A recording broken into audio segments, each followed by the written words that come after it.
নমস্কার নমস্কার একটা হাতে যাও বিবাহের জন্য অনেক দেখুন হোসেন স্যার খুব সুন্দর কথা বললো, অনেক কিছু মোটিভেশন দিল। তো আমি বলি অ্যাকচুয়ালি প্রসেন বলুন, ইরফান বলুন, শাহাবুদ্দিন স্যাররা যারা আছে, ঠিক আছে, তো এদের কথা যতই কম বলবো, এদের প্রশংসা যতই করবো ততই কিন্তু কম হয়ে যাবে। মানে হার্ড অ্যান্ড সোল মেহনত যদি করতে হয়, যারা কন্টিনিউয়াসলি করে যায়। আজকে আমার এই সাফল্যের পিছনে আমার অবদান যতটুকু না আছে, তার থেকে আপনাদের প্রত্যেকের অবদান বেশি আছে। আর তার থেকে বেশি অবদান আছে ইরফান, হোসেন, শাহাবুদ্দিন, এদের অবদান। আর বাইরের টিমের কথা তো বাদই দিলাম, ওনারা জাস্ট অমাই। এবার সেখানে আপনারা তো অবশ্যই আছেন, আপনারা কাছের লোক অনেক, একদম যদি কাছের কোনো টিম থাকে আমাদের এই যেটা হচ্ছেন আপনারা। তো সবার উদ্দেশ্যে বেশি আজকে এমনি ট্রেনিং হবে না। আজকে যে কথাগুলো আমরা আলোচনা করব সেই কথাগুলোর মধ্যে থেকে আপনাদেরকে বুঝে নিতে হবে যে আমরা কিভাবে আগামীতে চলতে চাইছি। কি বললাম বুঝতে পারছেন? তো সেই অনুপাতে যদি বলতে যাই, তো আপনারা কি রেডি আছেন আগে বলুন? কারণ এখানে এই যে গলা ফাটাচ্ছি, এটা তো আমরা আমাদের জন্য ফাটাচ্ছি, এটা তো আপনাদের জন্য ফাটাচ্ছি। তো এখানে যদি আপনারা ফিডব্যাক না দেন, তো সেই জায়গায় কেমন লাগবে আপনি বলুন, কেমন লাগবে? তো আপনারা কি রেডি আছেন? Thank you. এবার আমি প্রত্যেককে একটা কথা বলবো।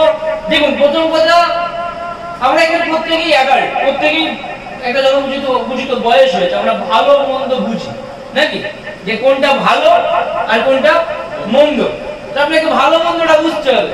যেমন আপনি বাড়িতে চিকেন রান্না হলে বেশ একটু মজা লাগে, আর যে একটু আলু ভাজা ডাল হয় তখন আবার নাকটা শিখতে যায় নাকি, ডাল আলু ভাজা ভালো লাগছে নাকি, একটু চিকেন হলে ভালোই লাগে।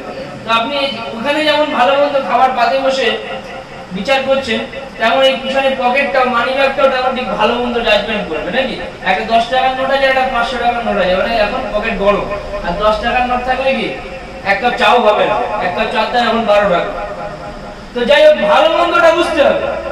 সব থেকে বড় কথা, ভালো মন্দ যে আপনি বুঝবেন, আপনি কি করে বুঝবেন কোনটা ভালো কোনটা মন্দ? কি করে বুঝবেন? ভালো মন্দ বুঝতে হলে আপনাকে ভালোবাসতে হবে। যত সময় না আপনি ভালোবাসতে পারবেন, তত সময় পর্যন্ত ভালো না মন্দ বুঝতে পারবেন না। আপনি ধরুন কথার কথা বলছি, ধরুন আমি আমার বউকে খুব ভালোবাসি, ঠিক আছে, হ্যাঁ, বিয়ে আজকে না হয় করিনি, কালকে তো করে দেবো। আমি আমার বউকে ভালোবাসি, সেখানে প্রত্যেকে আপনাদের হাজবেন্ড আছে, আপনাদের ওয়াইফ আছে, ঠিক আছে, ভালো তো বাসে, এখন না বাসলে বলতে হবে হ্যাঁ বাসে। তো সেটা কথা না, এই কথাটা বলার উদ্দেশ্য এটাই যে আপনি যদি ভালো না বাসতেন, তার সঙ্গে যদি না মিশতেন, তাহলে আপনি বুঝতে পারতেন যে সে ভালো না মন্দ, সে ভালো না খারাপ। কোনদিন সেটা সম্ভব হতো? কোনদিন সেটা সম্ভব হতো না। তাহলে আপনাকে কি ভালোবাসতে হবে, আপনাকে মিশতে হবে। তো ঠিক কোম্পানির ক্ষেত্রেও ঠিক তাই। আমাদের এটা কিন্তু একটা কোম্পানি না, আমাদের এটা হচ্ছে একটা পরিবার। যে পরিবারে আমরা প্রত্যেকটা মানুষ একে অপরের পরিপূরক, একজন মানুষ অন্যকে ছাড়া অসহায়, যেখানে আমরা হচ্ছি একই মুদ্রার দুটো পিঠ, যেটা একে অপরকে ছাড়া অচল। কি বললাম বুঝতে পেরেছেন?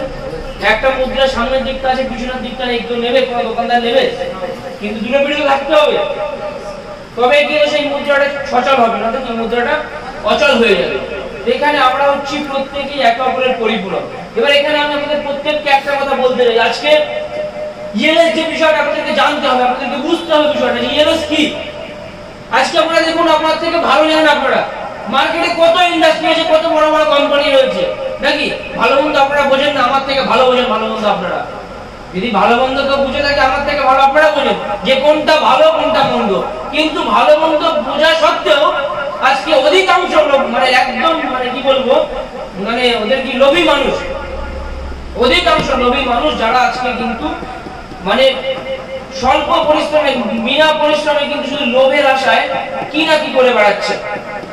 আজকে সব থেকে বড় জিনিস যেটা আজকে ইএলএস এ আমরা যারা কাজ করছি, যে সমস্ত মানুষদেরকে আমরা ইএলএস এর সংস্পর্শে নিয়ে আসছি, একটাবার ভাবুন তো, জয়েনিং করানোর সময় আমরা কথাগুলো কি বলছি, একটাবার ভেবেছেন বলুন, এই জিনিসগুলো ডিপলি ভাববেন যে একটা মানুষকে যখন আমরা জয়েনিং করাচ্ছি, সেই জয়েনিং এর পিছনে আমরা তার পিছনে কি কি কথাগুলো ইউজ করছি। তো এখানে আমরা যে স্বপ্নগুলো দেখাই, আমরা যে কথাগুলো বলি, সেগুলো বাস্তব জীবনে মেনে কি মেনে আপনারা বলুন। যারা কাজ করছেন মাইনের আওতায়, তাদের সাথে মিলেছে কি মিলেনি? এখানে কাজ করলে আপনারা সাকসেস পাবেন, আপনাকে পরিশ্রম করতে হবে। কিন্তু অন্যান্য জায়গায় অনিশ্চয়তার, যেখানে নিশ্চিত ভবিষ্যৎ নেই, যেখানে অন্ধকার রয়েছে, যেখানে মানুষকে ঠকাচ্ছে, সেখানে আপনারা যদি কাজ করতে যান, সেখানে আপনাদের যদি বসে দেয়, আপনারা সেটা মানবেন? পারবেন কখনো মেনে নিতে? তাহলে মানুষকে আপনারা কেন মিথ্যে প্রলোভন দেখাচ্ছেন? মানুষের জন্মেছি আমরা এমন এরকম কিছু করে যেতে হবে যাতে আমরা মৃত্যুর পরে মানুষ আমাদেরকে মনে রেখে যায় যে না অমুক ছিল একজন, ইরফান ছিল একজন, হোসেন স্যার ছিল একজন, কাকুর স্যার ছিল একজন, এরকম প্রত্যেককে মনে রেখে দেবে যে না অমুক ছিল বলে আজকে আমি এই জায়গায় আসতে পেরেছি।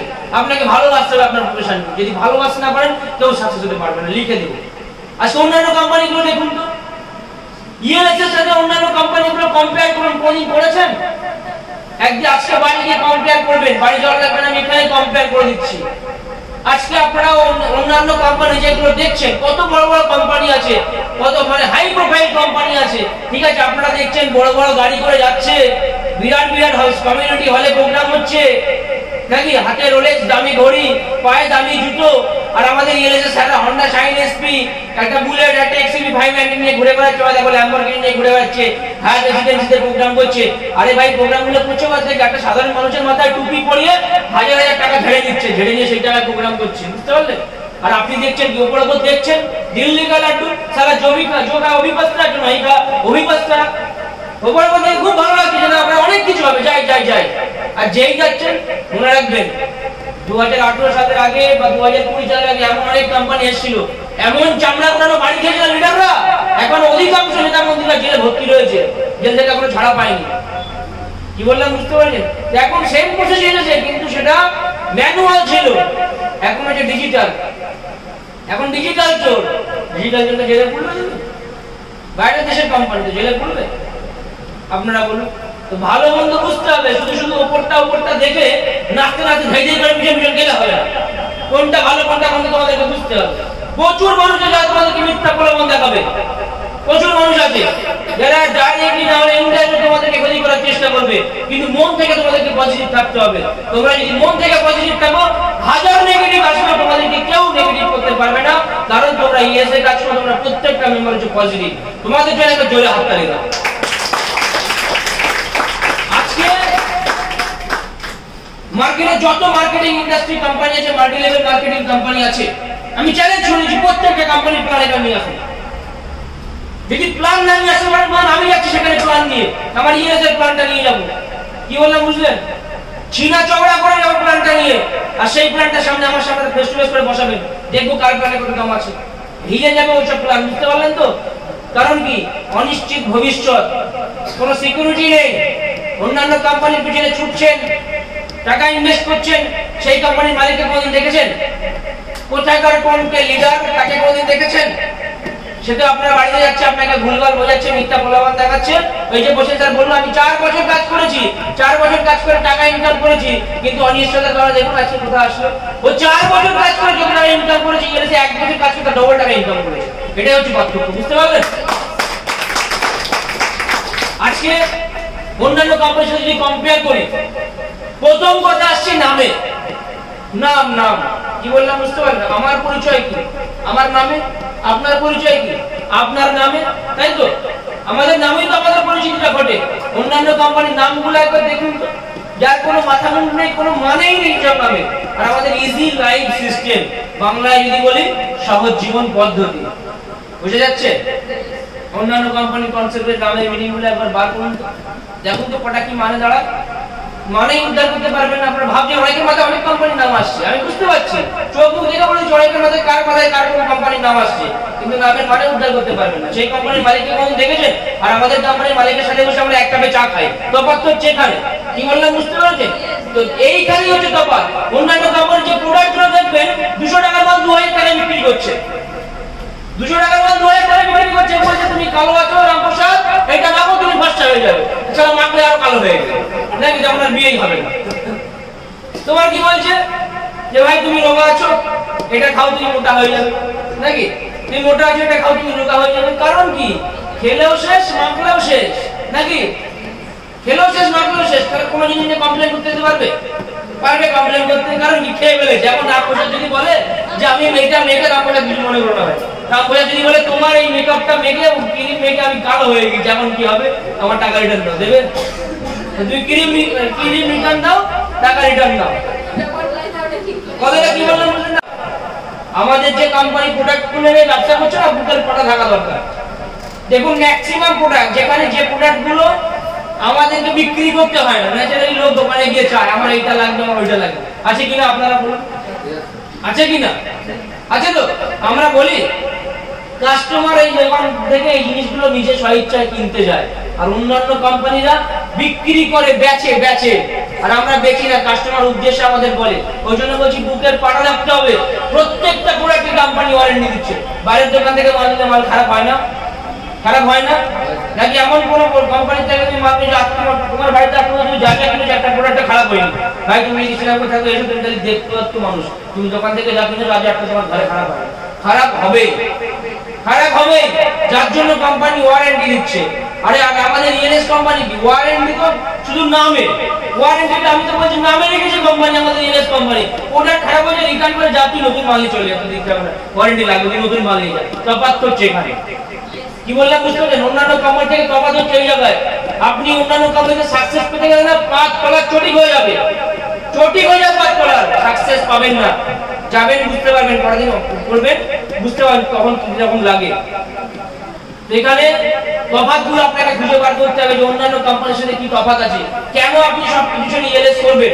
কারণ ইএলএস হচ্ছে সেই মার্কেটিং কনসেপ্ট, যে মার্কেটিং কনসেপ্টে আপনারা শুধু নিজে না, নিজের সাথে সাথে নিজের সংস্পর্শে থাকা মানুষগুলোর ভবিষ্যৎকে আপনি সুনিশ্চিত করতে পারেন।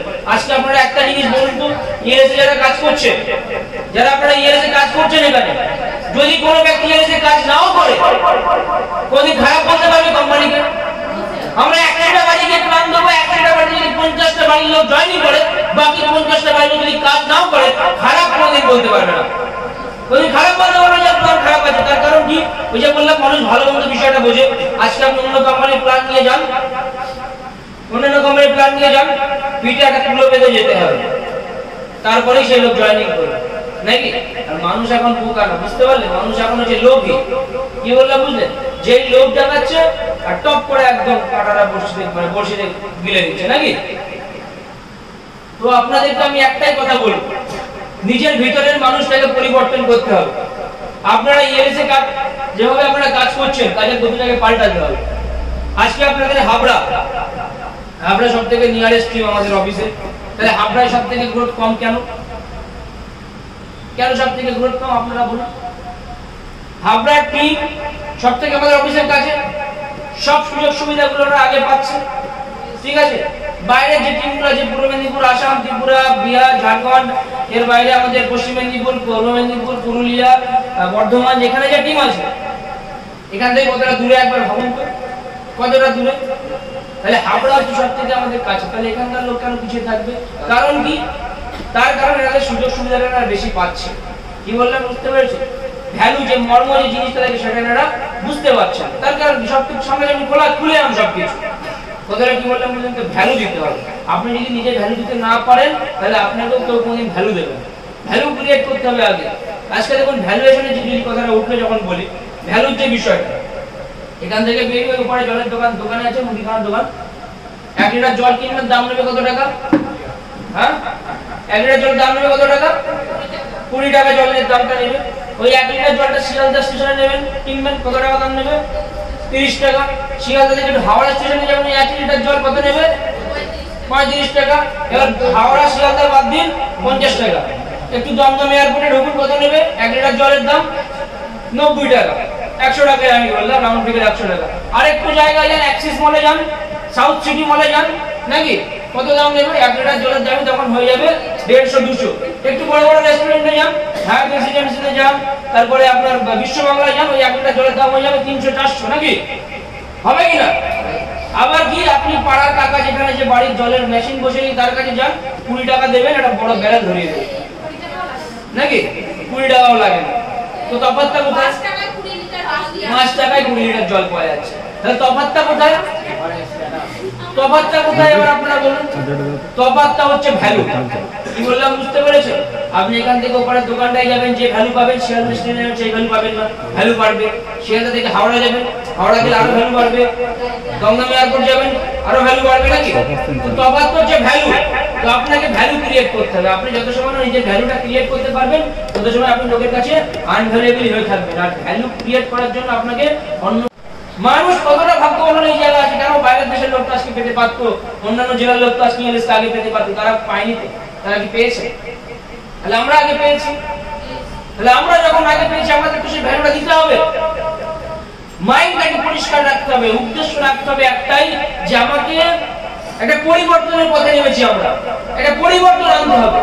যে পরিবর্তন আজ পর্যন্ত কেউ আনতে পারেনি, আর যে পরিবর্তন আমাদের একা দ্বারা সম্ভব না, আমাদের সবাইকে মিলে মিশে একত্রিত হয়ে সেই পরিবর্তনটা আনতে হবে। মানুষের কাছে যেতে হবে, মানুষের বাড়িতে পৌঁছাতে হবে, মানুষকে বিজনেস প্ল্যান দিতে হবে।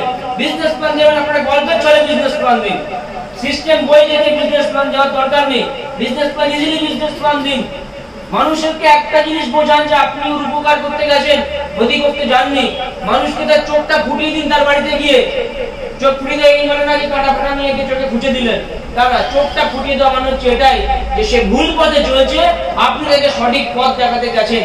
ঠিক আজ থেকে একদম হাজার হাজার বছর পিছনে আমাদের সব ধর্মগুরুরা রয়েছে, মুসলিম ধর্মগুরু বলুন বা আমাদের হিন্দুদের ধর্মগুরু বলুন, যাই বলুন না কেন, যারা আমাদেরকে কি পথ দেখিয়েছে, শান্তির পথ দেখিয়েছে, কিভাবে আমরা আগামীতে শান্তিতে জীবন যাপন করবো নাকি, তারা যে পথ দেখিয়েছে সেই পথ অনুসরণ করে আজকে আমরা চলছি।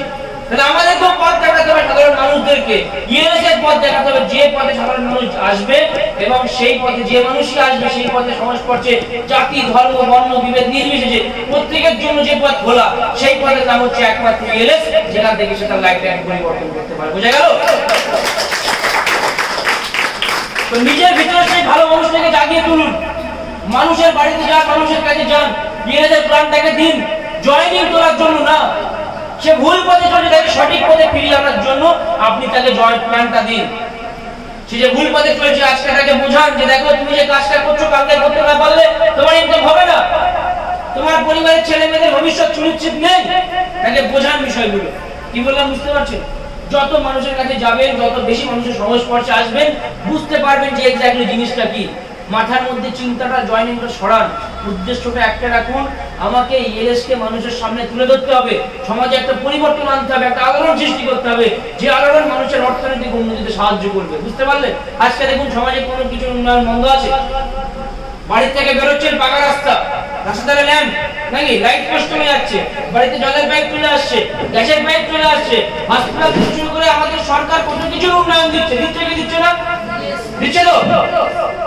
তাহলে সব কিছু উন্নয়ন আছে, তাহলে উন্নয়ন নেই কোন জায়গায়? উন্নয়ন যে জায়গায় থাকার দরকার সেই জায়গাটায় নেই, মানুষের পকেটে। কি বললাম বুঝতে পারছেন? সব থেকে বেশি উন্নয়ন ওই জায়গাটাই দরকার, অর্থনৈতিক উন্নয়ন। আজকে সবকিছুর উন্নয়ন আছে আমাদের দেশে, কিন্তু আর্থিক দিক থেকে অধিকাংশ মানুষ পিছিয়ে, অধিকাংশ মানুষ পিছিয়ে। তো সেই আর্থিক উন্নয়নের পথে আমরা নেমেছি, সেই মুদ্রাস্ফীতির আলোড়নে আমরা নেমেছি, যেখানে আমাদের প্রত্যেককে একত্রিত হয়ে হাতে হাত রেখে পরিশ্রম করে যেতে হবে, এগিয়ে যেতে হবে। আর একটা জিনিস মনে রাখবেন, উপরওয়ালা বলে একজন আছে, সে যাই হোক, সেই যে দেবতা হোক, সে আল্লাহ হোক, সে মহেশ্বর হোক, সে যেই হোক না কেন, একজন তিনি আছেন ইউনিভার্সাল পাওয়ার, সে কিন্তু সবকিছু দেখছে। পরিশ্রমের ফল কোনদিন বৃথা যাবে না। আপনি পরিশ্রম করবেন, আজ না হলে কাল আপনি ফল পাবেনই পাবেন। কিন্তু যদি আপনি পরিশ্রম করে ফলের আশা করেন তাহলে কিন্তু ফল পাবেন না। ফলের আশা ছেড়ে দিন, পরিশ্রম করে যান, দেখবেন ফল অটোমেটিক আপনার দরবারে এসে হাজির হয়েছে। বুঝতে পারলেন? তো বেশি কিছু বলবো না, সবাইকে একটাই কথা বলবো, নিজের মাইন্ডটাকে পরিষ্কার রাখতে হবে, নিজের মনটাকে শুদ্ধ রাখতে হবে। কারণ আপনার কাছেই আপনার সব সাফল্যের চাবিকাঠি লুকিয়ে আছে। আজকে একটা জিনিস বুঝুন, ইএলএস এমন একটা সিস্টেম, যে সিস্টেমে আপনি জয়েনিং হয়েছে, ঠিক আছে, আপনি কাজ করছেন, আপনি ইনকামও করছেন, সব ঠিক আছে, সব মেনে নিলাম। কিন্তু একটা জিনিস বুঝুন, ইএলএস এ আজকে যারা নতুন আসছে, যারা আজকে একদম নতুন এখানে প্রেজেন্ট রয়েছে, যারা পুরাতন লোক যারা রয়েছে, আমরা যারা রয়েছে, একটা বার ভাবুন তো, যে একটা কোম্পানি যার নাম হচ্ছে easy life system marketing private limited. আমার জন্য যে কোম্পানি, আমার বাকি সিনিয়র ভাইরা যারা রয়েছে, ইরফান, শাহাবুদ্দিন, হোসেন, আরো যারা সিনিয়র স্যার রয়েছে, প্রদীপ স্যার যারা রয়েছে, তাদের জন্য কোম্পানি সব একই তো? এক না আলাদা? আমার জন্য আলাদা নাকি আপনার জন্য আলাদা? সবার জন্য এক। আমার জন্য যে মালিক আপনার জন্য সে মালিক, আমার জন্য যে বিজনেস কনসেপ্ট আপনার জন্য সেম বিজনেস কনসেপ্ট, আমাদের জন্য যে প্রোডাক্ট আপনাদের জন্য সেম প্রোডাক্ট। আলাদা কোনো কিছু আছে? কোনো কিছু আলাদা? আমাদের জন্য যে হেড অফিস আপনাদের জন্য সেম হেড অফিস, তাহলে কোনো কিছু তো পৃথক নেই, সবকিছু তো এক। তাহলে এখান থেকে একই মানুষেরা কোটা টাকা ইনকাম করে যদি বেরিয়ে যেতে পারে, তাহলে আপনি কেন পারবেন না? সমস্যা কোম্পানির নেই, সমস্যা কোম্পানির প্রোডাক্টে নেই, সমস্যা আপনার মধ্যেই লুকিয়ে আছে। সেটাকে খুঁজে বার করুন এবং সেটার সমাধান করার চেষ্টা করুন। যে একই কোম্পানি, একই সিস্টেম, তাহলে ওরও যদি হয় আমার কেন হবে না?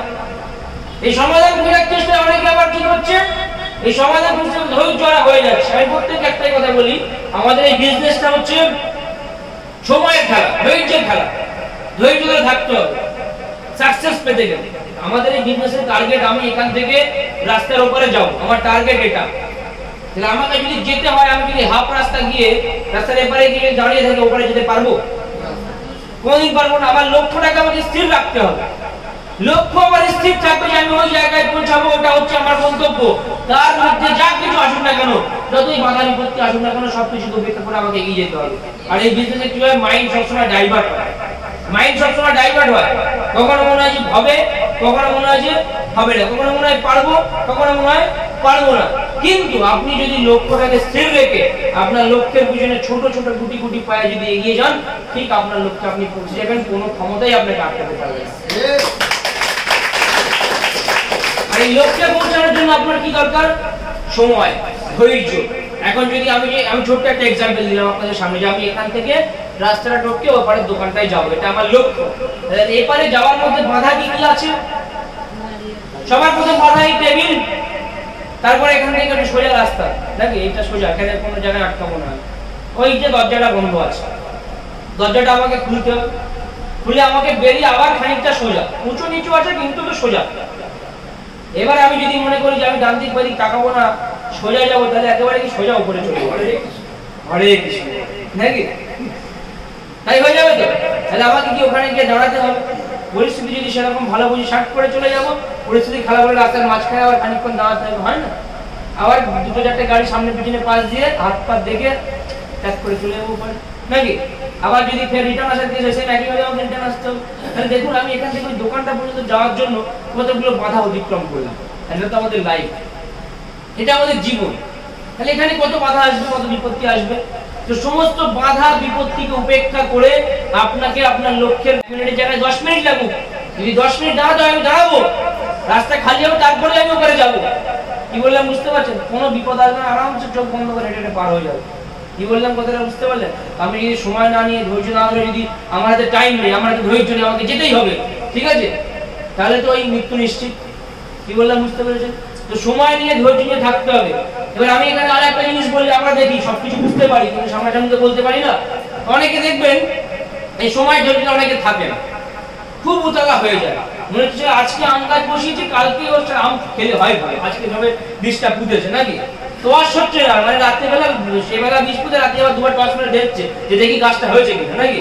আরে ভাই, গাছটা বসিয়েছিস, জল সার মাটি দে, বড় কর, তারপর তো ফল দেবে। সে যখন ফলটা দেবে তখন তুই একা খেয়ে উঠতে পারবি? তো বুঝতে সবাই যদি এক পিস করে দিস, তাও খেয়ে বেশি থাকবে, গাছে আম থাকবে কি থাকবে না? কিন্তু তোর যদি ধৈর্য না থাকে, তুই তো কলা গাছের মধ্যে যেয়েছি ভেঙে পড়ে যাবে। কি বললাম বোঝা যাচ্ছে না কথা? তো ধৈর্য থাকতে হবে। তো অনেকে ধৈর্যবান ব্যক্তি যারা আছে, তারা আজকে সাকসেস পাচ্ছে। যাদের ধৈর্য কম, লোভ বেশি, তারা সাকসেস পাচ্ছে না। প্রতি লোভে তাঁতি নষ্ট, খাচ্ছিস যদি তাঁত বুনে, কাল হয়তো এনে গরু কিনে, নাকি?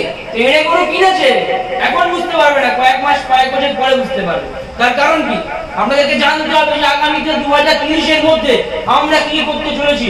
অলরেডি ওয়েস্ট বেঙ্গলের 23টা জেলায়, 17টা জেলায় আমাদের ইয়েরে পৌঁছে গেছে, র্যান্ডমলি কাজ হচ্ছে। এর বাইরে আপনারা লাস্ট রিসেন্টলি ভিডিও দেখলেন, ওড়িশাতে আমাদের কোম্পানি পৌঁছে গেছে। এর বাইরে আরেকটা কথা বলেছিলাম, আমরা উত্তরপ্রদেশে আমাদের কোম্পানি পৌঁছে গেছে। তাহলে ভাবুন আমরা কোথায় না কোথায় যাচ্ছি। সময়ের অপেক্ষা শুরু। যারা থাকবেন সাথে, আপনার আগামী দিনে এক একজন ডায়মন্ড তৈরি হবে। আর যার লোভ বেশি, যার ধৈর্য ক্ষমতা কম, সে যা করছেন তাই করবেন, এই খাচ্ছি দাঁত গুনে, কাল হতো পেড়ে গরু কিনে, এইটাই হবে। কি বললে বুঝতে পারছেন? অনেক লোক আছে, অনেক অনেক কিছু, আমি বলছি নাম নিয়ে বলবো না। এই আপনাদের টিম থেকেই আছে, আপনার টিমেই আছে, অল টাইম নেগেটিভ করে। আরে ভাই, কত নেগেটিভ করবি, যে তোর কত ক্ষমতা আছে কর, যা মালদাইকে নেগেটিভ কর, যা প্রবীণকে নেগেটিভ কর, এমন ব্রেন দেবে না বাপের নাম ভুলে যাবে যদি সেখানে গিয়ে কোনো কথা বলে। কি বললাম বুঝতে পারছেন? নেগেটিভ করার একটা ক্ষমতা থাকে, কত নেগেটিভ করবে কর। আমি তো চ্যালেঞ্জ করে বলছি, পূর্ব মেদিনীপুর যাওয়ার লাগবে না, মালদা যাওয়ার লাগবে না, হাবড়ায় অফিসে বসে হাবড়ার লোকে নেগেটিভ করে দেখাতে যদি ক্ষমতা লাগে, পারবে না। চ্যালেঞ্জ থাকলে পারবে না, কারণ ইএলএস প্ল্যানে সেই দম আছে, যে দম শুধু মানুষকে একটা অর্থনৈতিক ইনকাম শুধু দেয় না, যে দম এমনই দেয় যে মানুষকে একটা সুরক্ষা বলয় সবসময় বেষ্টন করে রাখে, যে যতই নেগেটিভ তার কাছে ওইটা কারো ছিটকে বেরিয়ে যাবে, পৃথিবীর কোনো নেগেটিভ ক্ষমতা নেই যেটাকে নেগেটিভ করবে। কি বললাম বুঝতে পেরেছেন?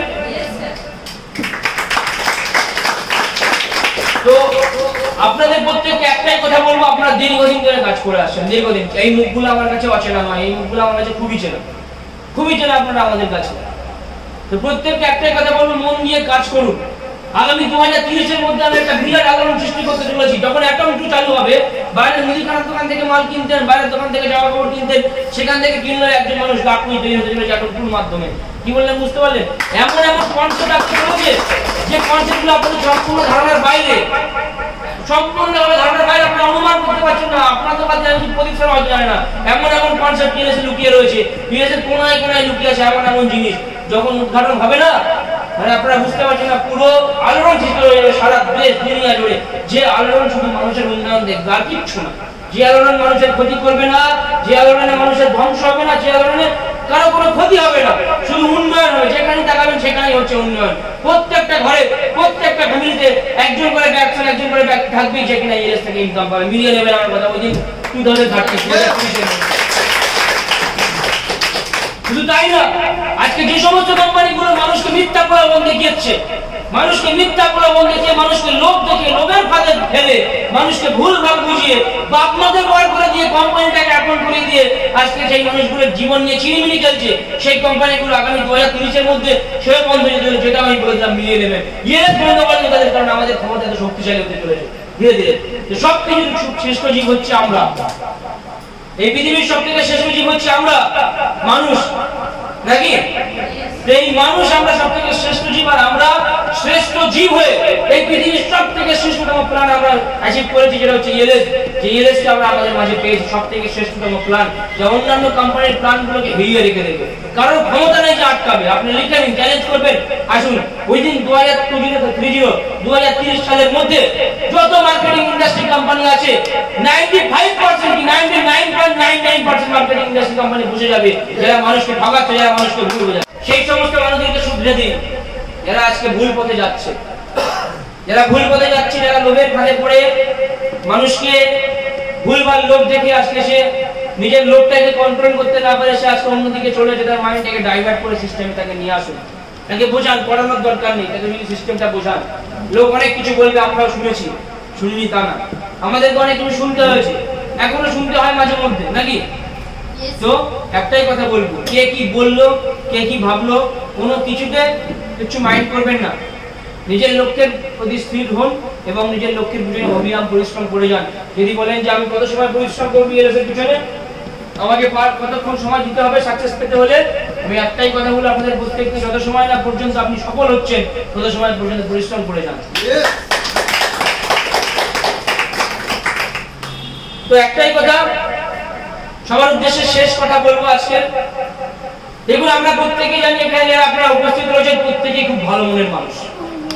আর একটা ভালো মনের মানুষ যখন, এতগুলো ভালো মনের মানুষ যখন আমরা এক জায়গায় হয়েছি, এখান থেকে একটা পজিটিভ এনার্জি কিন্তু এখান থেকে রিলিজ হচ্ছে, চারিদিকে ছড়াচ্ছে। এটা আপনারা মানেন কি?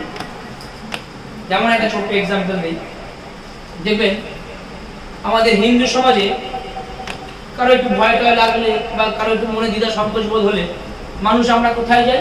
মন্দিরে যাই, নাকি?